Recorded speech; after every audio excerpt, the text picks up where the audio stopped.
Nangisla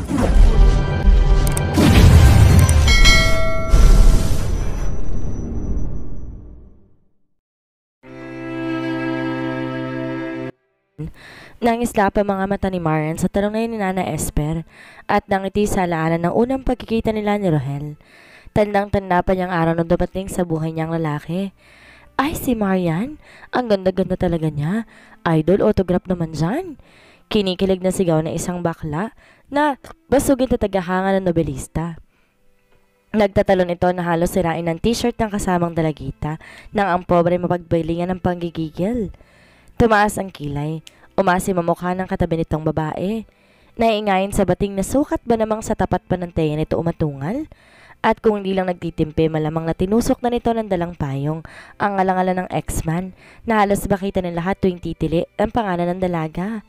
I'd like to have her autograph, Kuya Rohel. Anang 13 anyos na dalagitang anak ng isang mataas na general sa military. Kaya lang hindi ko gustong makipagtulakan at makipagsiksikan sa mga tao. Dugtong nito. Anong gusto mong gawin ko? Tanong ni Rohel na suko sa pagkaspoil na nag-iisang anak ni General Ruperto. Kung bakit naman kasi siya pa ang napiling bodyguard o yayo ni Angel habang nasa probinsya matandang tagapag-alaga nito. At kahit ayaw niya hindi niya naman magawang tanggihan ang pakiusap ng general. Malaki ang utang na loob niya kay General Ruperto pagkat ang matandang nagtaguyod sa kanya nang pumasok siya ng PNP. Please, Kuya Rohel, ikaw na lang magpapirma nitong pocketbook kay Marian de la Rosa. Angel, may pagtutol na balalas ng binata. Binaling ang paningin sa laksa ng mga taong nag-uunahan sa pagpapa-autograph sa nobelista. Mula sa kinatatayuan, hindi niya masyadong makita si Marian de la Rosa na hindi magawang mag-angat ng mukha sa dami na nagpapapirma. Tayang ang mahaba at makintab nitong buhok ang kanyang nakikita. At kung totoo man o hindi ang siningaw ng bakla na maganda ito, mapapatunayan niya mamaya kapag nakaharap niya ng babae. Oh shit! Ani niya sa sarili. You are not thinking na pagbibigyan mong kapritsyo ng batang to. Tukoy ang alagang nagpapakit para pagbigyan niya. Please, Kuya Rohel, please? Marian is very pretty. You know, hindi ka magsisisi kapag nakaharap mo siya. Who knows, you might like her. Like her? Paano mangyayari yun? Ngayon ko pa nga lang siya makikilala. Natatawang sagot niya. Batid sa sariling ginagamitan siya ni Angel ang strategy para lang makuha ang interes niya. Come on, Kuya Rohel, I'm challenging you. No. Kulang sa deeng tugon ng binata. Ngunit na magangat na mukha si Marian de la Rosa ay biglang nagbagong isip. She is very pretty indeed, sa loob-loob niya. At sa saglit na pag-angat na yun ng mukha ng babae, agad itong napukaw ang interes niya. Nagulat pa si Angel nang biglang kunin ni Rohel ang libro na hawak nito at bago pa makahuma ang dalagita, kahalubilo na nagkakagulong fans ang binata. Miss Marian, may boyfriend ka na ba? Tanong ng isang babaeng tagahanga matapos pirmahan ni Marian ang libro. Wala pa. Nakangiting tugon ng dalaga. Hindi niya na mabilang kung pang ilan ito sa nagtanong tungkol sa bagay na yon at naaaliw siya sa ginagawang pagtatanong ng mga fans tungkol sa love life niya. Wala nga magkamali eh. Pabirong dagdag niya pa. I refuse to believe that. Sabad ng baritonong tinig ng lalaki, nakasunod sa pila. Nagbigay daan ng babae tumambad sa paningin ni Marian, ang isang gwapo at matikas sa lalaki nakasuot ng puting t-shirt at fatig na pantalon. Napangat ang isang kilay ng dalaga. Huwag sabihin ang gwapong sundalong ito ay isa sa mga tagahanga niya. Hindi ako naniniwala ng isang maganda at sikat na manunulat katulad mo'y wala pang nobyo. Anang binata bago pa makapag-react si Marian. No ma'am, I really don't believe that. Dugtong nito tinunghayan ang mukha ng dalaga. Wala akong boyfriend simply because hindi na ako dalaga. Naisipang sabihin ni Marian. Inabangan na maging reaksyon nito at lihim siyang natawa na makitang nangunot ang noo ng lalaki. I'm already married, sir. Married? Sabi ng matabang nobelista na katabi ng dalaga. Diba wala ka pa namang asawa, Marian? Tumigil ka nga, Tita Dorina. Aniya, siniko ang kasamahan sa ginawang pambibisto sa kanya. Well, I told you I don't believe you. Anang lalaki at nakangiting nilapag ang pocketbook sa harapan niya. Hindi maunawaan ni Marian kung ba't bigla na lang nataranta ang puso niya nang tumambad ng mapaputi at pantay-pantay ng ngipin nito. May kung anong pang-akit ng lalaki at hindi niya magawang bawiin ang pagkakatitig sa mukha nito. It's for Angel, and my name is Rohel Lieutenant Rohel Arzaga. I will owe you my heart if you'll give me your phone number. And why would I do that, Lieutenant Arcega? Tanong niyang naintriga sa interes sa pinapakita nito sa kanya. Because you will lose your opportunity with Mr. Wright, that's why. Buong kumpiyansang pahayag nito. Mr. Wright, ha? Napapailing na pinirmahan na lang niya ang libro at pagkatapos binilik sa lalaki. And who is just Angel? You're Miss Wright? Angel is your 13-year-old fan. Ang Miss Wright na sinasabi mo naman ngayon ko palang makikilala. Really? Ang mabuti pa siguro bigyang daan mo ng iba bago pa sila magalit sa'yo. Marami na magpapapirma at wala akong panahon para makipagbulahan. Ani Mar na baga may naiinis sa pagiging presko nito, nakangiti pa rin sa lalaki. Not until you give me your number, your own number. I don't have a phone. Sabi niya para matigil na lamang ito. Binaling sa mga tagahangang pansin, ngunit nadismaya na makitang bagkos mainis kay Rohel ay naaaliw pa mga ito sa pangulit na ginagawa sa kanya ng lalaki. Hindi pa rin ako aalis dito. Nakangiting sabi ni Rohel, tila nakaramdam ng panalo. Napabuntong hininga si Marian bago sinabing, alright, kung talagang mapilit kang makuha ang phone number ko, bumili ka muna ng 50 kopya ng libro ko. Kapag nagawa mo yun, saka mo palang mapapatunayan na hindi mo gustong kunin ang number ko para lang ako'y guluhin. Nang walang reklamong umalis si Rohel, inakala ni Mar na tapos na ang pangungulit sa kanya nito. Laking gulat pa niya na makaraan ng humigit kumulang kalahating oras magbalik ito. Dala ang 50 kopya ng kanyang libro, gaya ng kondisyong hinihingi niya. Well, sabi ng lalaki at alam niya nang ibig sabihin nito. Noong araw na yon matapos ibigay ni Mart ang phone number niya kay Rohel, nagsimula ang pagbabago sa buhay ng dalaga. Ang inakala niyang kalokohan nito, totoo pala. Pagkat hindi nagtapos sa pagtawag-tawag sa telepono, ang panliligaw sa kanya ng lalaki. Isang araw, bigla na lang tong sumulpot sa pinto ng apartment na inuupahan niya. Dala ang 3 dosena ng pulang rosas na maayos na kalagay sa basket. At mula noon madalas siyang dinadalaw ni Rohel. 3 dosenang pulang rosas ang laging dala, kasama ng isang kahon ng mamahaling tsokolate. Bukod pa sa katotohanan ng unang kita pa lamang niya rito, agad nang nabihag ang puso niya. Sino nga bang hindi mahuhulog sa mga kamay ng isang romantikong lalaki? Pagkaraan lang ng isang buwan, tinanggap ni Mar ng pag-ibig na iniluluhog ni Rohel. Kahit pa nga nung una hindi niya pinangarap na magkaroon ng nobyong pulis. At ngayon habang binabalikan niya ang mga laala, wala siyang maramdamang pagsisisi. Sa loob na mahigit 2 buwan mula nang sagutin niya si Rohel, ginawa ng lalaking lahat upang may padama sa kanya kung gaano siya kaimportante sa buhay nito. Sakaling sila na nga ang para sa isa't isa, nakahanda na siyang harapin ang buhay ng asawa ng isang pulis. Nakakakilig naman palang talaga ang love story ninyo ni Rohel. Ani Nana Esper nagpabalik kay Marian sa kasalukuyan. Isang matamis na ngiti ang sumilay sa mga labi niya. Tiyak darating ang araw, isusulat niya ang kwento ni Lieutenant Rohel Arcega.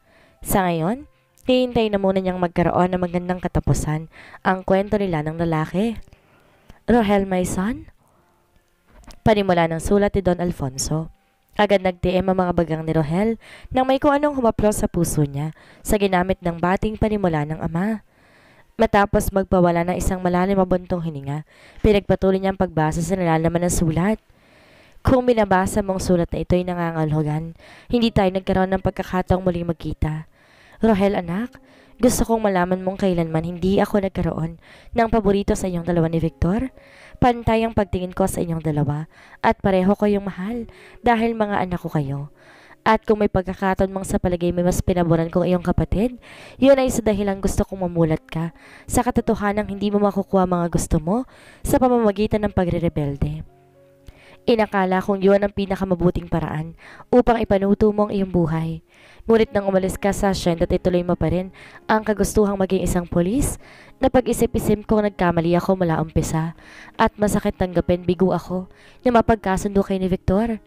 Ngayong wala na ako, sana bigyan mo ng puwang sa iyong puso ang pagpapatawad at sa wakas tanggaping iisang dugo ang naralatay sa ugat ninyo ni Victor na kahit anong mangyari kapatid mo pa rin siya.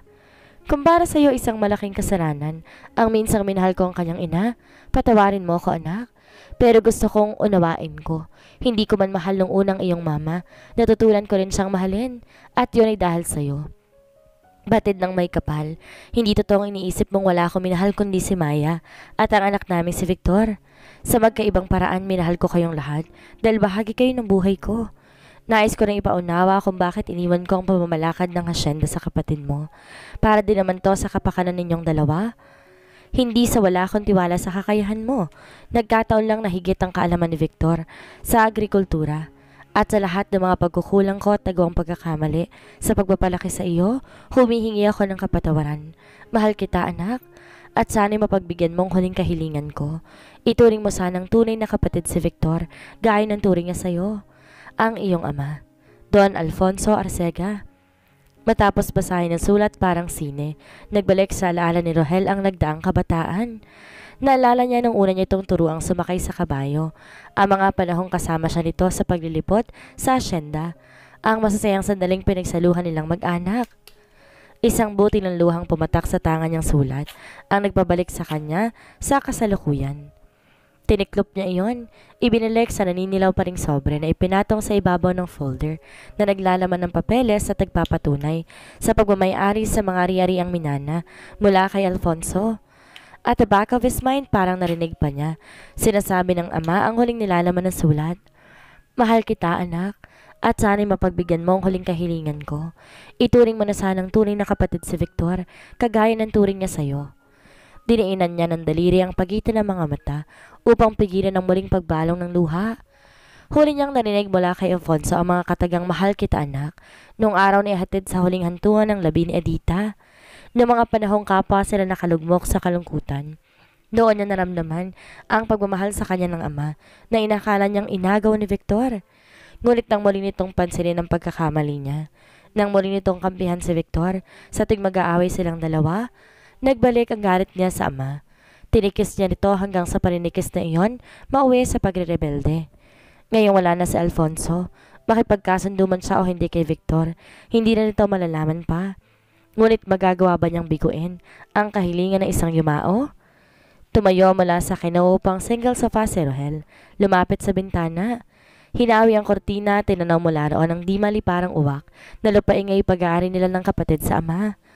Bakit nga ba niya ipagdadamot kay Victor ang karapatan nito sa pagmamayari ni Alfonso? After all, kinilala to ng kanyang papa bilang anak. At wala rin siyang matanda ang masamang ginawa ni Victor sa panahon ng pananatili nito sa hasyenda. Sa tuwing ipapamukha niyang pagiging bastardo nito, wala itong ginagawa maliban sa verbal na pagtatanggol sa sarili. Kailanman hindi siya ginantihan ni Victor sa mga pisikal na pangaping ginawa niya rito. Wala itong ginawa. Kailanman hindi siya nito ginantihan. Ginawa niya rito at sa kanyang mama. Muling nagpakawala ng isang malalim na buntong hininga si Rohel. Bakit ba ngayon lang niya napagtanto na tama si Alfonso nang sabihin nitong siya'y naging sakim at makasarili at wala na siyang iniisip kundi ang galit sa puso niya dulot ng pagkakaroon nito ng anak sa ibang babae. Hindi man lamang niya binigyan ng pawang sa puso niya ang pangunawa. Hindi man lang niya sinikap na tanggaping walang kasalanan si Victor na kahit magkaiba ang kanilang mga ina, bunga pa rin sila ng binhing nagmula sa iisang lalaki. Huli na nga ba para itamang kanyang mga pagkakamali? Hindi pa naman siguro. Samantala, pagkatapos magpasalamat kay Nana Esper sa isang masarap na merienda, nagpaalam si Maren sa matanda na magpapahangin sa labas habang hinihintay bumaba si Rohel mula sa kwarto nito. Papasok na siya sa bungad ng hardin na nasa karang bahagi ng bahay hasyenda nang may arkong ginagapangan ng halamang Cadena de Amor na makitang naroon si Victor. Tila malalim ang iniisip habang nakaupo sa marmol na garden set. Tinangka niyang bumalik para makaiwas sa lalaki, ngunit nakita na siya nito. Are you avoiding me, Marian? Tanong nito. Umangat ang isang sulok ng labi, tila nanunuya. Hindi nagustuhan ni Marian ang paraan ng pagtatanong nito, maging ang aktwasyon. Bagkos bumalik sa loob ng bahay at pinakita niyang walang dahilan para iwasan niya ito. Lumapit siya sa kinaroroonan ni Victor, ngunit nanatiling nakatayo sa tapat nito. Nakahalukip-kip na hinarap ang lalaki. Hindi ko alam kung saan mo nakuha ang ideyang yan. Aniya bilang sagot sa naging tanong nito. Kahit sino'y mahihiyang humarap sa taong nakakita sa ginawa nila ng kanyang nobyo sa isang dampa sa gitna ng isang walang katao-taong lugar. Makahulugan niyang sabi. May mali siyang ngiting hinagod na tingin ng dalaga. Pinamulahan ng mukha si Marian. Sa tinura nito, biglang naging defensive. Wala kaming ginawang masama ni Rohel nung dumating ka. Ano man ang iniisip mo ay nagkakamali ka. Come on, Marian. Napapalatak na iling nito. I wasn't born yesterday. At ano man ang ginawa ninyo ng kapatid ko roon, nagawa ko na rin yan sa aking mga nobya. Bastos! Galit na bulalas niya. Hindi ko akalaing napakarumi pala ng utak mo. Hindi ka magagalit kung hindi totoo. Tila nananadya pang sabi ni Victor. Bagaman nakatikam ang bibig, humalakak ang mga mata, talaga yatang naibigang asarin siya. Kaya nga ako nagagalit, Mr. Victor Arcega, dahil walang katotohanan ang ibinibintang mo. And you want me to believe that? Marian, hindi na tayo mga bata. Nasa tamang gulang na kayo ni Rohel. Hindi masama kung subukan ninyong gawin ang ginagawa ng mag-asawa. Kung ayaw mong maniwala, wala akong pakialam. At pwede ba, huwag mong itulad sa'yo si Rohel dahil hindi siya bastos. At hindi rin ako kagaya ng mga babaeng nakilala mo. Taas noong sabi niya na naningkit sa ines ang mga mata. Hindi ako naniniwala na may natitira pang birhen sa panahong to. Pagkasabi niya nagpakawala ng isang malalim mabuntong hiningang binata bago nagkibit ng mga balikat. Paano nga bang hindi masasabi ni Victor ang bagay na yon? Lahat ng babaeng kanyang naging nobya nakasiping, bagaman mga dalagay may karanasan na. At kinaiinis niyang lahat ng mga babaeng kanyang nakarelasyon na minahal din naman niya sa magkakaibang paraan ay hindi na birhen. Isa rin sa dahilan kaya hanggang ngayon hindi pa siya nag-aasawa. Ang nais niyang pakasalan isang babaeng malinis, walang ibang nakaangkin maliban sa kanya. At malungkot mang sabihin, hindi pa niya natatagpuan ng babaeng karapat-dapat sa pag-ibig niya. Sa palagay ko'y wala ng dahilan para patuloy pa ako makipag-usap sa'yo. Nasisiraan ka na yata ng ulo dahil sa mga pinagsasabi mo. Akma nang tatalikod si Marian upang iwan si Victor nang pigilan siya ng lalaki. Huminto siya sa paghakbang, ngunit hindi na nilingon pa ito. Papalad si Rohel kung siyang lalaking nakaangkin sa'yo. Anito. Nagpupuyos ang kalooban. Malalaki ang mahakbang na iniwan ni Marian ang bastos na lalaki. Gusto niyang bawiin ang awang nararamdaman niya kanina nang ikwento ni Nana Esper ang hirap na pinagdaanan nito. Hindi niya alam ay pagkabastos pala ang kapatid ng nobyo pagkat unang tingin niya rito'y mukhang maginoo at disente. Pero kung sa bagay, kahit kailan hindi mo maaring husga ng libro, base lamang sa pabalat nito. Oh, bakit ang dali mo naman yata? Tanong ni Nana Esper. Sa mga sandaling iyon, na naabutan niya sa kusina na nagpupunas ng mga plato at kubyertos. Idinahilan niya sa matanda, doon na lang niya hihintayin si Rohel kasama nito. Hindi na nag-usisa pa si Nana Esper, ngunit hindi ito pumayag na tulungan niya sa ginagawa. Si Victor na mga sandaling iyon, muling nahulog sa malalim na pag-iisip. Sinadya niya magpakita ng kabasusan kay Marian upang iwasan siya ng dalaga. Hindi niya gusto ang kakaibang damdaming nararamdaman para dito na nagsimula niyang maramdaman nang una niyang masilayan ang maganda at maamong mukha nito. Kakaiba ang pintig ng kanyang puso sa tuwing nasa paligid ang dalaga. Hindi maipaliwanag na pananabik ang nararamdaman niya. Dulot ng presensya nito, kaya anuman ang kahulugan ng damdaming pinuka ni Marian sa kaibuturan niya, kailangan niyang putulin na hanggang maaga pa. Nobya na ito ni Rohel at ayaw niyang muling maging kontrabida sa buhay ng kanyang kapatid. Lalo pa ang agawin ng pinakamamahal na nobya. Hindi na sinumbong pa ni Marian kay Rohel ang pamabastos na ginawa ni Victor sa kanya. Ang mahalaga hindi na naulit iyon pagkat sa nagdaan pa mga araw, ginawa niyang lahat para iwasan ang lalaki. At napansin niya, maging ito'y umiiwas sa kanya. Isa pa ayaw niya maging dahilan ng tuluyang pagkakagalit ng magkapatid. Ang balak na pag-angkin sa kanya ni Rohel na hindi natuloy nung una, iniwasan din niyang magkaroon ng katuparan nang sumunod pang pagtatangka nito. Nagbunot siya ng kanyang mga mata sa pamabastos na ginawa ni Victor. Naisipan niyang kailangan niyang panatilihin ang karinisan ng pagkababae upang kahit kanino, taas noon niyang may pagmamalaki. Hindi siya katulad ng ibang mga babae na makabago maging ang pananaw sa premarital. Alam niyang nahihirapan si Rohel sa pagmamatigas niya, ngunit pilit rin itong inuunawa ang pinangahawakan niyang prinsipyo. Na ipinagkakalob lamang kanyang sarili sa binata kapag kasal na sila nito. At dahil sa paggalang na pinapakita sa kanya ng nobyo, lalo lamang niyang minahal ito. Sa loob na isang linggong pananatili sa hasyenda, nakita ni Marian ang klase ng pamumuhay doon. Tahimik ngunit masaya. At napag-alaman niya mula kay Nana Esper Nang pansin niyang wala siya nakita, ni isa mang bahay na gawa ng kahoy na maglibot kasama ni Rohel, na konkreto mga bahay ng mga tauhan sa asyenda dahil sa kagandahang loob ni Victor. Nang magkaroon ng isang malaking salo-salo para sa mga kasama na tradisyonal na ginagawa pagkatapos ng anihan, nakita ng dalaga kung gaano kamahal ng mga tao si Victor.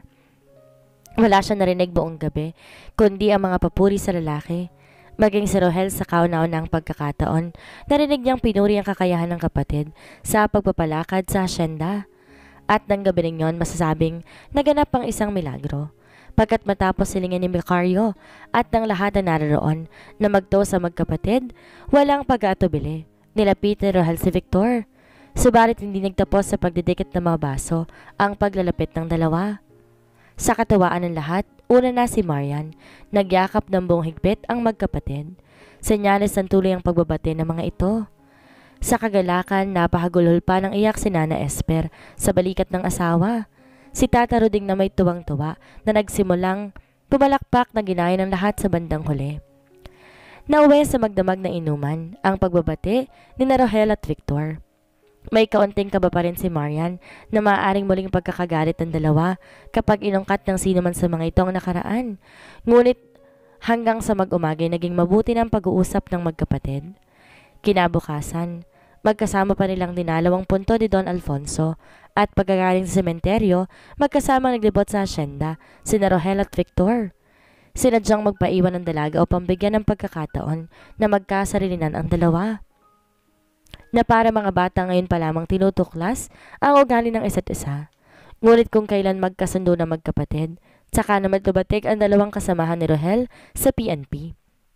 Ayon sa mga ito, kailangan bumalik ng binata sa kampo pagkat may dumating sa misyon mula sa mga nakakataas. Kasama ng grupo ng mga ito na ipapadala sa Basilan para sa isang anti-kidnapping operation na kinasasangkutan ng dalawang mayamang negosyante na Taiwanese.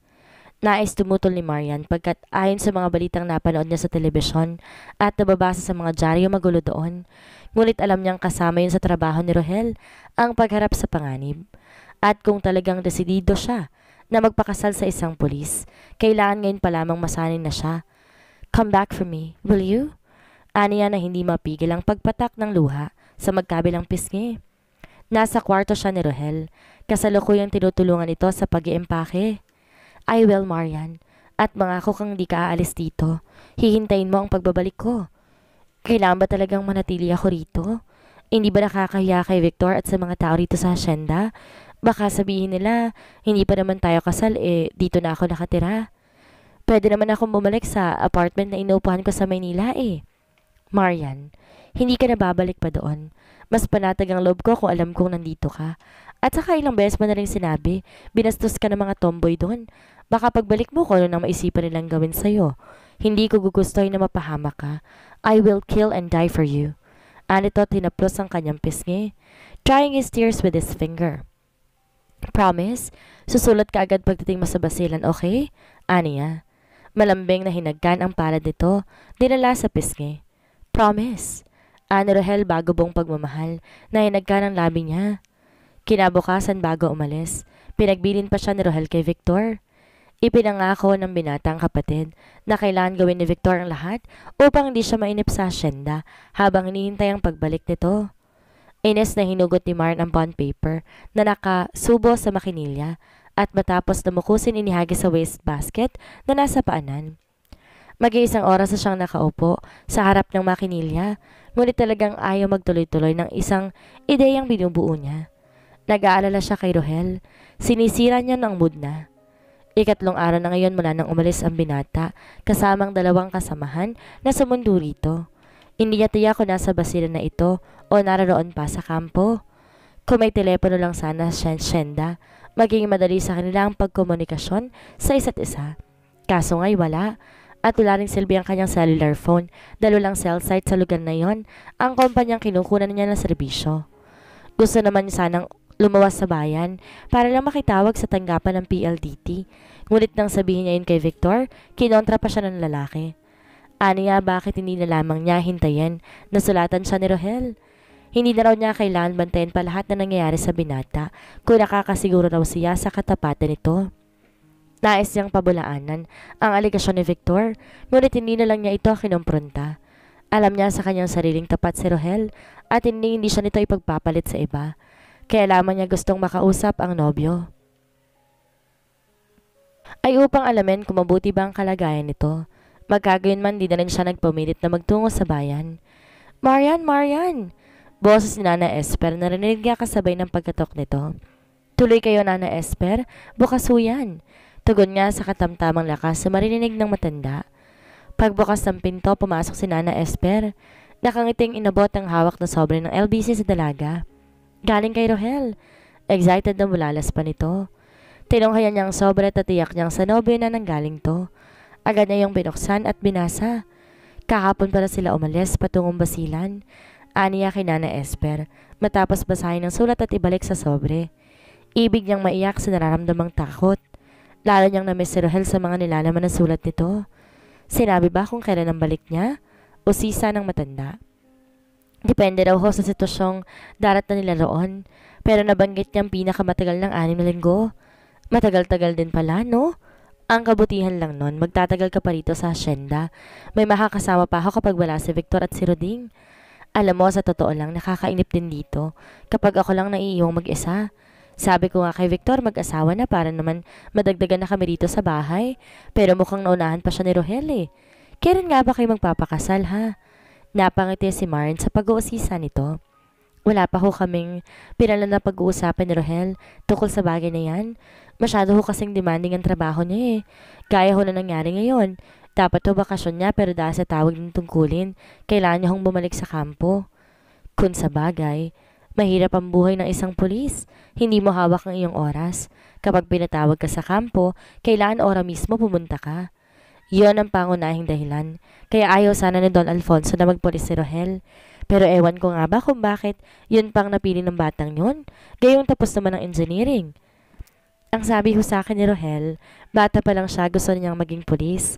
Na-inspire daw siya sa mga espionage at detective movies.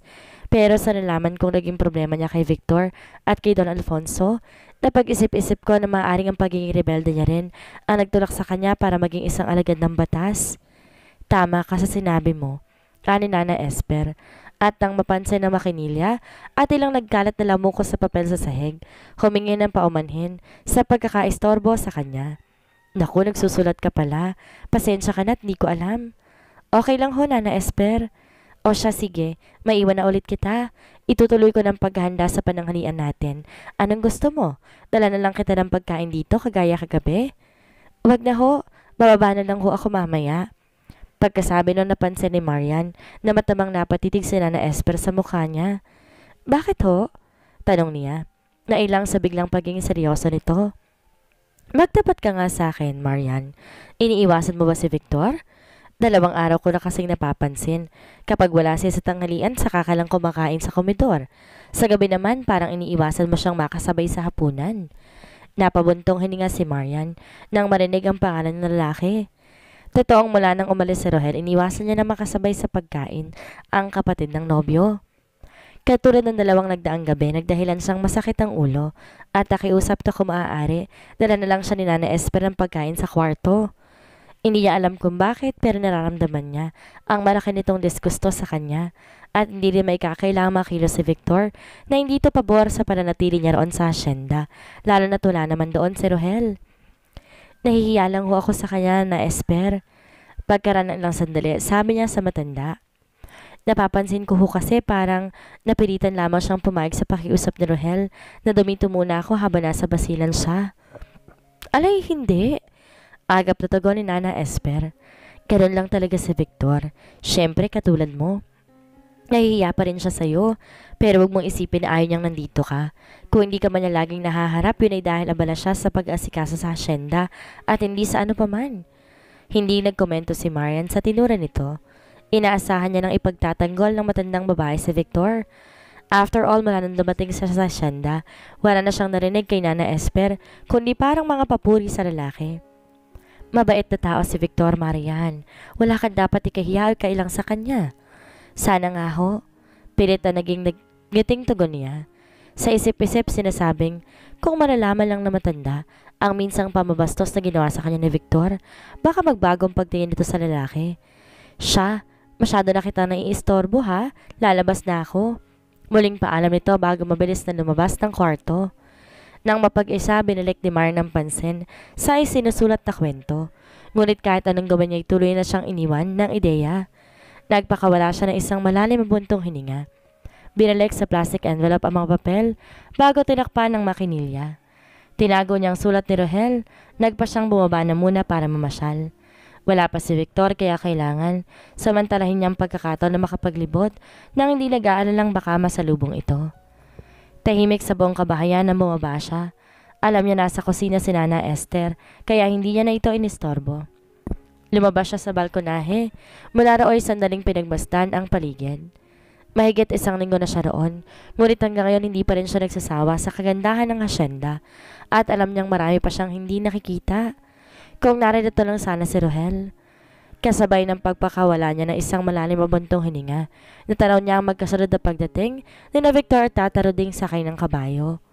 Utos ng isip ng dalaga, otomatiko siyang bumalik sa loob ng bahay at pumanhik sa kanyang kwarto. Di ba rin na maging obvious ang ginagawa niyang pag-iwas kay Victor kaysa makaharap niyang lalaki? Hindi pa siya natatagalan sa pagkakatayo sa tapat ng bintana na biglang bumukas ang pinto. Walang pahintulot na basta nilang pumasok si Victor. Agad nag-init ang ulo ni Marin sa ginawa nito. Hindi ka ba marunong kumatok? Galit na bulalas niya. Matalim ang tinging sinlubong dito. Hindi ko gustong iniiwasan na parang may sakit na nakakahawa. Anang lalaki sa mapanganib na tono. Inilang hakbang ang pagitan nila. Hintakot na napaurong ang dalaga. Animo dagang nasukol ng pusa sa pinaglulunggaan. Hindi ko alam kung anong ibig mong sabihin. Tanggi niya. Oh yeah? At anong ibig sabihin ng bigla mong pagpanhik dito na makita mo kaming parating ni Tataro din kanina? Papanik ako dito kung kailan ko gusto at wala ko nakikitang masama doon. Pagkasabi noon, tinalikuran niyang lalaki. Hindi niya kayang tagalan na nakikitang iritasyon sa mukha nito. You know what? Nagkamali si Rohel nang iwan kanya rito. Pagkaraay sabi ni Victor sa kalmado ng tono. Napapitlag siya na maramdaman ng kamay nito na umaaplos sa buhok niya. Nagtangkang hawakan ni Victor ang kanyang balikat. Agad siyang umiwas at umalis sa pagkakakulong sa pagitan nito at ng dingding. Ngunit maagap na nahawakan ng lalaki ang kanyang braso at tinapit siya nito sa bewang sa labis na pagkagitla niya. Ilang dali lamang ang agwat ng mukha ni Victor sa kanya at ang mainit mabangong hininga nito. Ibig magpalambot sa mga tuhod niya. You have no right to do this to me, Marian. Sa nagtatagis ng ngipin ay sabi nito. At hindi ka na sana sumama pa dito sa hasyenda. As far as I know, Victor, wala akong ginagawa sa'yo. You are driving me insane, woman. At parang lalo ko masisiraan ng bait sa araw-araw na nakikita kita. It's your problem, Victor, not mine. Now will you please let go of my arm? Nasasaktan ako. Matapos magpawala ng isang malalim na buntong hininga, saka pa lang siya binitawan ng lalaki. At bago pa siya makabawi sa pagkabigla, mabilis na tong nakalabas ng kwarto. Naiwang takang-taka si Marian. Anong nagawa niya para sabihin ni Victor na tila masisiraan to ng bait tuwing makikita siya? At paano nangyaring gano'n ang epekto ng presensya niya sa lalaki? Parang sasakit ang ulong na higa sa kama si Marian. Nalilito siya sa naging aktwasyon ni Victor at natatakot siyang bigyan ng puwang sa isipan ang mga bagay na magpapabigay linaw sa mga ipinahayag nito. Tall, dark, and sexy. 3 katagang para kay Victor ang copy na description kay Marian, habang lihim na pinagmamasa ng dalaga mula sa bintana ng kanyang kwarto. Nakaupo ito sa garden set, abala sa pagtipa sa makinilang nakapatong sa ibabaw ng marmol na mesa. Tutok na tutok ang pansin sa ginagawa kaya marahil hindi na halos alintanang nakalitaw na ang makinis itong balat sa suot na malawang na t-shirt. Sa isip, minura ng binata ang sarili, kasunod ang pagpapakawala ng buntong hininga. Kung bakit naisin man niyang iwasan ang nobya ng kapatid, lalo lang siyang natutuksong pagmasdan nito. Siguro dahil nakita niya kay Marian ang imahe ng babae na pinakakasalan at hindi basta ikinakama. Na bagaman simple ang kaayusan, lumulutang pa rin ang kagandahan nitong hindi mapapantayan na mga babaeng nakarelasyon niya. Hindi niya maitatanggi. Pinukaw nito ang kanyang interes sa una pa lang nilang pagkikita. At patawarin siya ng kapatid, ngunit unti-unti nararamdaman niyang umiibig na siya sa nobya nito. Kahit alam niyang ang ibigin ng dalaga isang malaking kahibangan, hindi pa rin niya mapigil ang sarili sa nararamdamang paghanga para dito. Isang malalim na buntong hininga ang pinakawalan ni Victor, kasabay ang pagkuyom ng kamao. Bakit kailangan kay Marian pa niya maramdaman ang ganito, na para bang di niya kayang makitang ikinakasal ito sa kanyang kapatid? At ang isiping kailangan lagi niyang iwasan ng presensya nito sa asyenda ay isang malaking problema. Walang epekto ang ginagawa niyang pambaliwala sa dalaga pagkat hindi niya kayang pangatawanan. Kagaya na nagdaang araw, hindi niya napigil ang emosyon ng kumprontahin ito. Samantalang kung tutuusin pabor sa kanya ang pag-iwas na ginagawa ni Marian. "Oh God, woman!" bulong niya. Ramdam ang pag-iinit ng katawan. Kung hindi lang siya nagpipigil, baka ng araw ding umalis si Rohel, nakalimot na siya at inangkin ang sapilitan ng dalaga. At yon ang kinatatakot niya. Pero magagawa nga ba ni Victor na daanin sa santong paspasan ng birhen na sinasamba ni Rohel? "Victor?" Tawag ni Nana Esper na pumukaw sa malalim ng pag-iisip ng binata. Bumukas ang pinto, pumasok ang matanda matapos niyang bigyan ng permiso. Lumapit ito at sumilip sa bintana upang alamin kung ano ang tinitingnan niya. Pagkaraing makahulugan ang tinging bumaling sa kanya. "Magtapat ka nga sa akin, Victor. May gusto ka ba sa nobya ng kapatid mo?" Prangkang tanong nito. "Kung meron man, Nana Esper, tama ba?" Tugon niya at napabuntong hininga. "Alam nating pareho, mali ang anumang damdaming nararamdaman ko para sa kanya. Mahal mo si Marian." May paniniyak sa tinig ng matandang babae. Kailanman walang inililihim si Victor kay Nana Esper. Mula nang dumating siya sa asyenda, lagi na siyang kinakampihan nito. At sa nakitang pagmamalasakit sa kanya ng matanda, tinuring na rin niya itong pangalawang ina. Tumango siya upang kumpirmahin ang hinala nito. "Bakit si Marian pa, anak? Bakit siya pa na pinakamamahal ng kapatid mo?" "Hindi ko alam, Nana Esper," tugon niya. Ang tono ng pananalita, nagpapahiwatig na hindi niya kaya ipaliwanag ang damdamin sa kahit na sino. "Anong balak mong gawin? Agawin si Marian kay Rohel?" Dumiin ang pagkakakayom ni Victor sa kamao. "Maniniwala ba kayo kung sasabihin kong oo?" "Nakahanda akong ligawan si Marian. Gawin ang lahat para na magustuhan niya." "Hindi ako maniniwala, Victor, dahil ang pagkakakilala ko sa iyo isang maginoo at may pinanghahawakang prinsipyo. Victor, maling-mali ka, talagang balak mong agawin si Marian? At ngayon pa bang nagkasundo na kayo ni Rohel?